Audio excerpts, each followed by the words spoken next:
ఒకనాడు రాయల వారు చాలా ఉల్లాసంగా ఉన్నారు.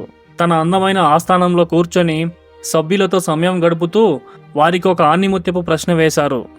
రాయల వారు అన్నట్లు, సభ్యులారా, ఇవిగో మీకు ప్రతి ఒక్కరికి 50 బంగారు నాణ్యాలు. ఈ నాణ్యాలు ఒక వారం రోజులు ఖర్చు చేసి వారం చివర్లో మీరేం కొన్నారో నాకు చూపించాలి. కానీ ఓ షరతు ఉంది.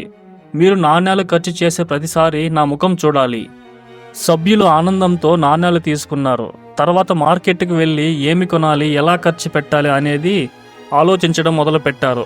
అయితే రాయలవారి షరతు వాళ్లను కష్టంలో పడేసింది. మార్కెట్లో రాయల వారి ముఖం ఎక్కడ కనబడుతుంది, రాయలు లేకుండా షరతు ఎలా నెరవేరుస్తామనే అయోమయంలో పడ్డారు. కొంతమంది రాయలవారు ఎప్పుడైనా మార్కెట్కు వస్తే చూద్దామనుకున్నారు. వారికి అది సాధ్యం కాలేదు. వారం గడిచింది.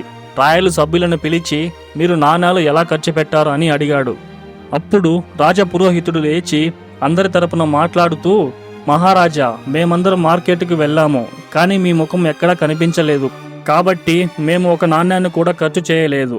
రాయలు ఆశ్చర్యంతో అడిగాడు, రామలింగ, నువ్వు ఇవన్నీ నేను ఇచ్చిన నాణ్యాలతో కొన్నావా? నా షరతు పాటించలేదుగా? దానికి రామలింగుడు తన నవ్వు ఆపుతూ చెప్పాడు, ప్రభు, నేను మీ ముఖం చూసిన తర్వాత ప్రతి నాణ్యాన్ని ఖర్చు పెట్టాను. అప్పుడు రాయలు ఆశ్చర్యంతో అదెలా సాధ్యమని అడిగాడు.